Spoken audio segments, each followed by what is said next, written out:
Kaislyn, ano po? Anong company name? Saan po lugar yan?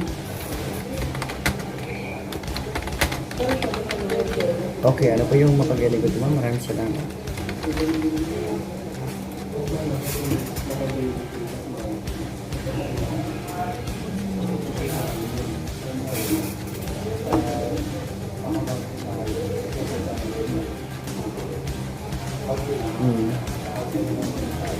Actually, ang wala kinalaman po yung kung monthly ka or daily ka when it comes to the computation of the 13th month pay.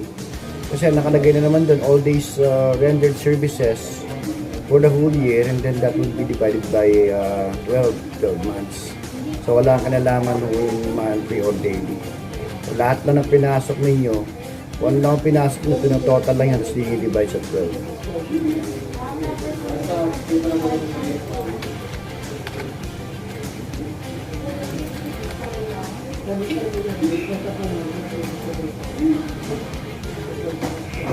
Wala ko nakalagay na ganun sa batas mo.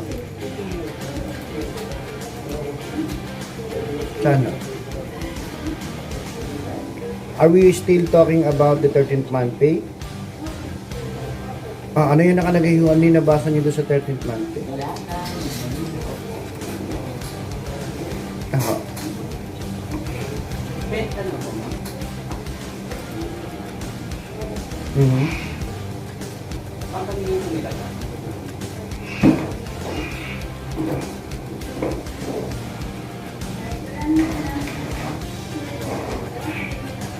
Ay, yung pumasok siya, siyempre pinasok niya. Kaya nga nabanggit ko nga kanina, lahat po ng pinasok. Okay, lahat ng pinasok, tinototal lang yun, tapos divide sa 12. Ngayon, sinabi niya pumasok sa rest day. Okay, madadagdagan yung pinasok niya, pumasok siya sa rest day eh. Pero, hindi sinasama ang premium doon. Kasi kung pumasok ka ng rest day mo, meron kang 30%. So, yung 30% would not be added dun sa sinasabing pinasok mo dun sa rest day. So, 100% lang mo yun. So, same with holiday, no? Pag pumasok ka ng holiday, kahit anong holiday yan, legal holiday, no? Yung 100% lang ang kukunin, yung premium hindi kukunin. And then po, wala kang narinig na reference number. Oo.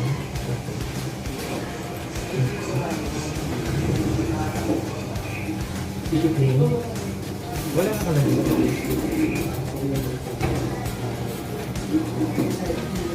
Wala naman binabago, wala naman akong sinabing bago doon sa handbook inspiration. Ano yung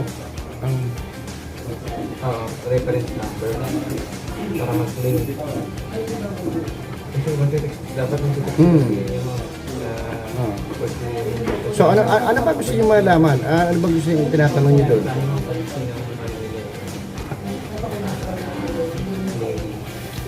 Ang maka-count lang yan.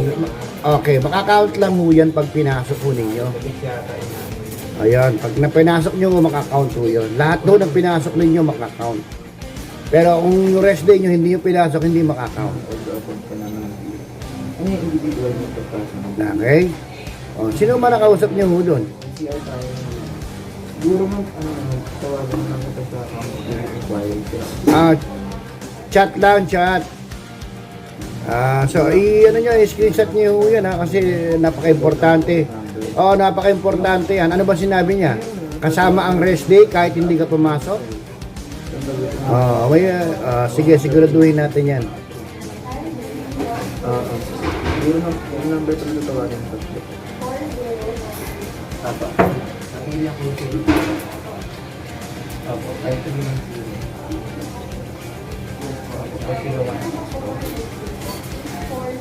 4016. Apo, sa 4310. Apo, 4016. Dalawa niyo. Ay, isang 4243. Apo.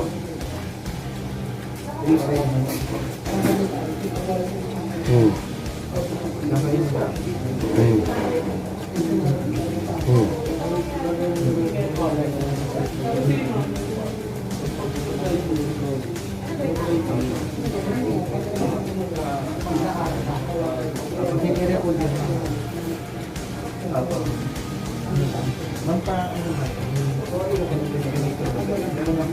Correct.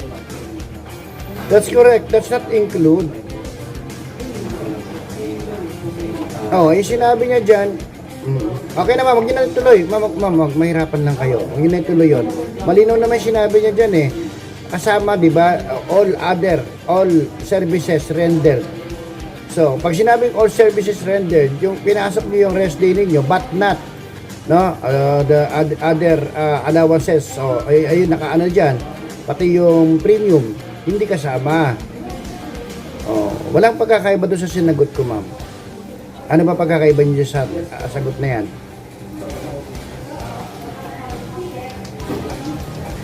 Correct, ma'am. Pero we are talking about the 13th month pay.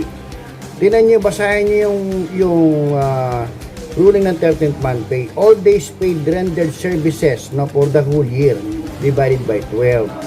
So lahat naman pinasok. However, there are some establishment or employer that are giving 100% of 1 month, no, regardless of their absences or regardless of their absences, binibigyan ng 1 month. Pero siyempre, based on the labor code, all days services rendered lang for the whole year. So meaning kasi hindi naman lahat ng employer mayayaman o hindi sila malalakas ng kumita. So talagang yun lang yung minimum na nandun sa Presidential Decree 851. So, para mas malinaw ang usapan natin, ma'am, anong pagkakaintindi niyo dyan? Sinagot sa Facebook page.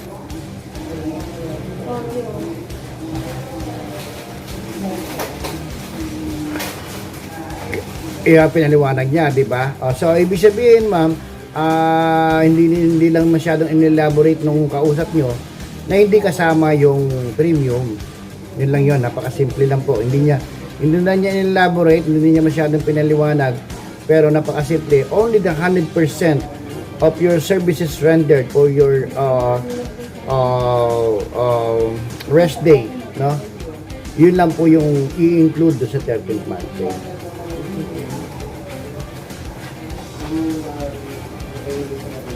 Correct. Yes, yun lang 100%. Oo, tama. Okay na? Alright. Okay, welcome. Okay, bye-bye. Teka po in the hotline. Good afternoon. Good morning.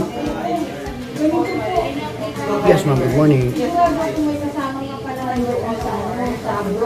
So, dahil lang, mama, pangalan niyo muna po record na. Sign na, ano? Anong company niyo? Yes, opo.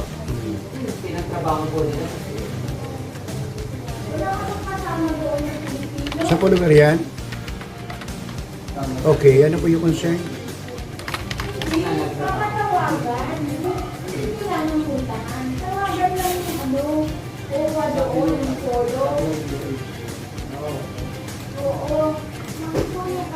Okay, ang makukuha lang po niyo, sinasabi niyo last day na pinasok niya, yung 3 days. Kasi sa batas, so pagka nag-resign ka, wala akong separation pay. Unless otherwise, merong mga company or CBA agreement, no, na accorded by both parties. So yun po yung nasa batas.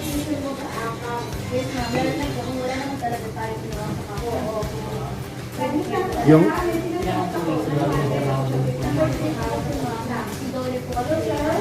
yung sinatanong niyo ay separation pay eh. Separation pay, binibigay lang yan sa mga terminate, authorized causes. Wala po, kasi pag sinabing resignation, ma'am, ikaw yung nagtumayaw. Okay? Yung tinerminate ka, yung employer mo ang umayaw. So pag ikaw ang umayaw, siyempre wala namang magagawa yung employer. Ano naman nabigyan ka pa ng separation pay, ikaw na nga ang umayaw.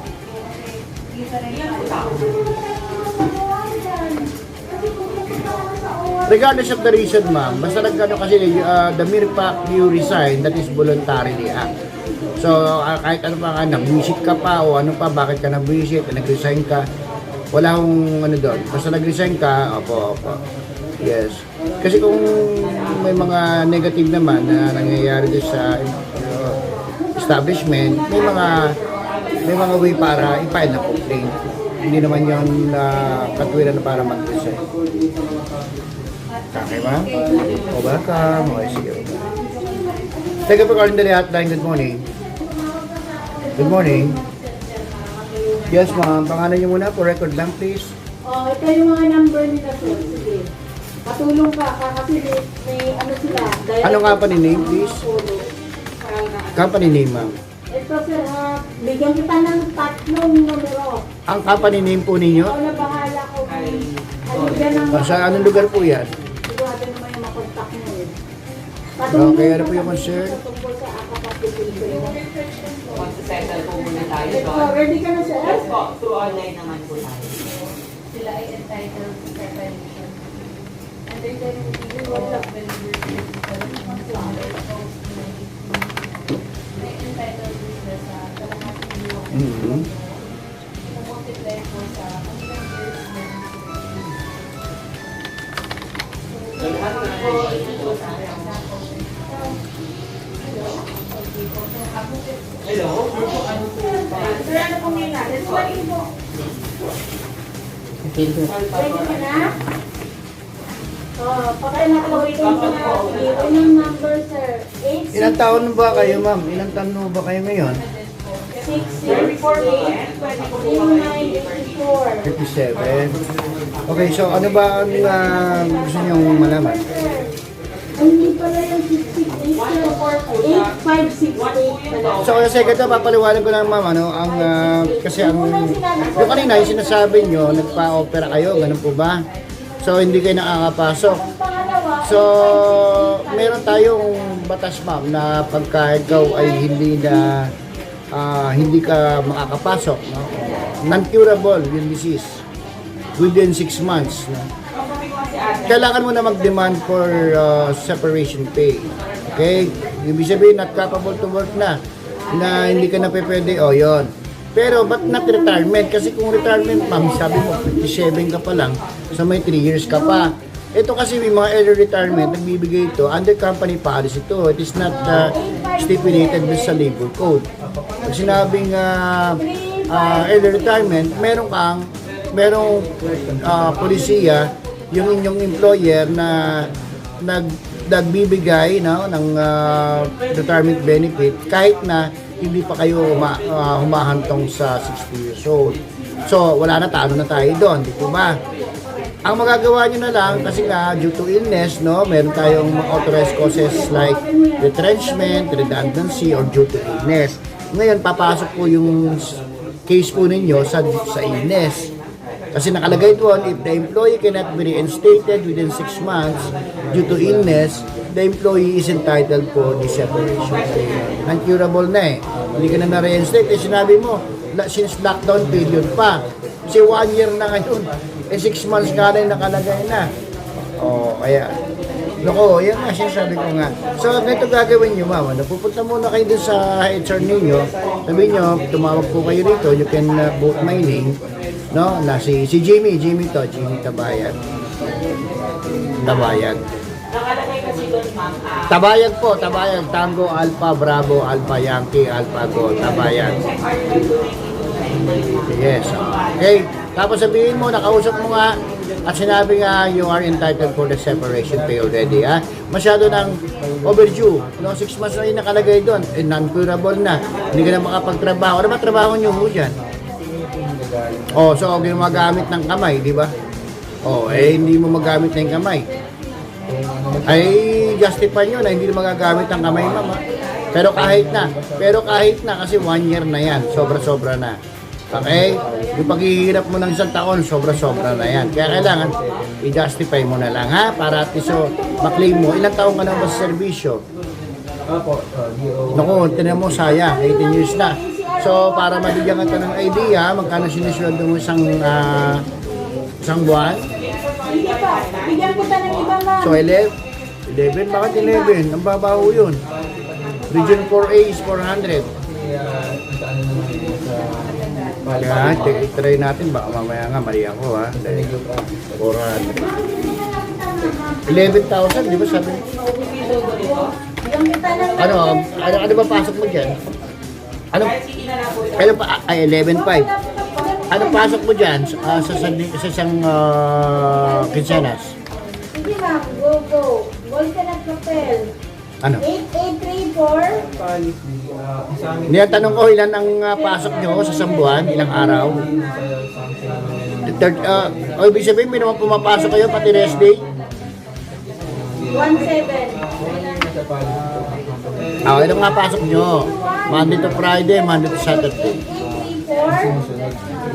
07? Hindi 07. 07. Monday to Sunday. Monday to Sunday, hindi 7 days a week yun. 07? Ano yung rest day nyo nga po? Opo. Yung pangalawa ma'am. Thursday, so 6 days pa rin kayo. So, hindi naman binabayaran ng rest day niya, di ba? Okay. So, 11,500 times 12 months. Kunin natin yung per day mo eh. Times 12 months divided by 313. Since na 6 days a week po kayo. Okay. So, pasok po to. 440. Okay, kasi ang minimum wage lang sa Region 4 is 400. So, okay to. Ha? So, kung 11.5 ka, 11.5 divided by 2 kasi kalahating buwan mo yan, times 18 years. To be exact, 18 years kasama na ngayon? Sure ka? Oo, kasi kaya ako tinatanong sa iyo, ma'am, baka malugi ka. Meron tayo kasing basis dun sa fraction of 6 months is equivalent to 1 year. So kung halimbawa 11 years ka and 6 months, that is equivalent to already to 12. I'm sorry. Kung 18 years ka and 6 months, that is equivalent already to 19 years. Okay? Oo, yeah, kaya nga yun. Buti nga sinabi ko sa iyo. No? So halimbawa 11.5 divided by 2 times 18 years. So dapat more or less makakakuha ka ng 103,500. Okay? So sayang din po yan, ha? Sayang din po yan. Kaya yun ang sinabi niyo, sabi niyo tumawag ko kayo rito. Nakausap niyo po ako. Okay? Maraming salamat din, ma'am. Okay po. Thank you po. Okay po. Ay, ma'am, saglit lang. I-transfer na kita. Meron kasi kaming bagong ngayon, survey lang, ha? Transfer na kita kung ako yung nakapag-lingkod sa iyo ng ikinagalak mo, ha? Okay po, sige. Oy, maraming salamat. This is being recorded, ma'am. Thank you so much. Anyway, ma'am, transfer na kita, ma'am. Maraming salamat po.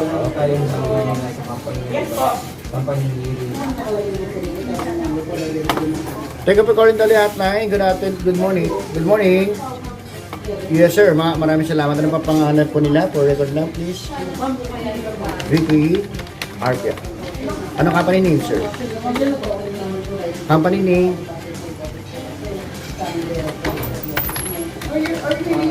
Saan po lugar yan, sir?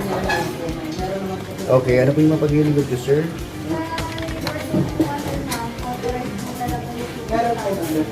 Sandali, sir. Kunin ko yung full name mo. Ricky, Perez. Ano yung spelling ng Arpia? Alpha, Romeo, Papa, India, Alpha. Alpha. Okay, sige sir, just hold your line please sir, check lang natin.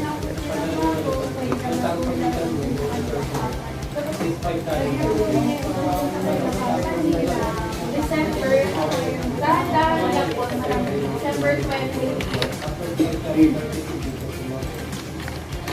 Yung for calling pa rin Pero ang pinasok niyo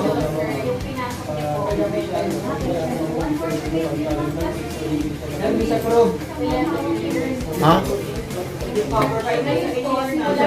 Check mo maigi. Baka mamaya hindi siya yan. Ano, nakikita ba kung bakit disapprove? Sige, kailan po kayo nag-start? 3-6. May remarks? Final count. Final pound, resubmit all documents namin. Resubmit. Okay. Kailan nyo na? Check mo nga kasi baka mamaya matagal na nag-file to. pangalan po ng January 19, sir. January 19. Siya nag-file. Filing nga January 19. Region 4A. So yung ano, yung disapproval, may andyan kung kailan. So hindi, date ng disapproval. Wala, sir. Importante sir, kasi kung Wait lang, sir. Okay, sige. Thank you. anong number daw po? Hello, sir. Thank you for waiting, sir. Okay, hello. Hello. Yes, sir. Kaya kinalulungkot ko, disapprove yung application, pero ang remarks is resubmit your documents, no, your application, resubmit, no. Pero this time, sir, sa kainta po kayo tatawag sa Region 4A. ayun, importante. Paano submit nyo na? Okay, kung nasubmit nyo na siya, tatawag na kayo sa OWA niyan. Sa OWA na mismo kayo tatawag. Ngayon po, ito po December 20, pinadalahan kayo. Tama po ba? Oo, hindi na hindi ma-access sir eh. Eh, ano ba klaseng documents po yung pinasok po ninyo? Hindi, bakit hindi na-access?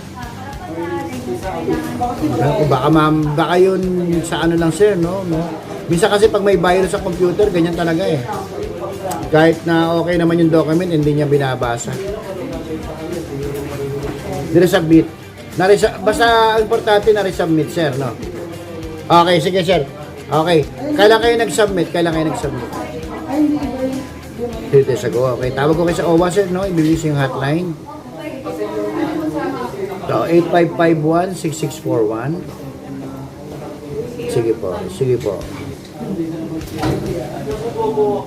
Yes, ma'am, pwede po siyang question ng ano. 5 days lang po. Pwede naman po kasi, mas maganda po kasi kung magkakaroon po ng documentation. 8551 6641 Pwede naman po, ma'am, na hanggang 43. kasi isipin niyo po, Hanggang 40, sir, ha? Ibig sabihin, pag busy ang 41, 42 naman, tapos 43. Ganun po yun. Yes, ibig sabihin, 8551-6641, 8551-6642, and 8551-6643. Ayan, sir. Thank you so much also, sir. Okay, sir, meron na kami bagong ano, sir. May survey lang po kami. Okay lang po ba? Transfer na kita saglit. Maraming salamat, sir. Okay, salamat. Sir, bigyan po kita ng number ng NCR para po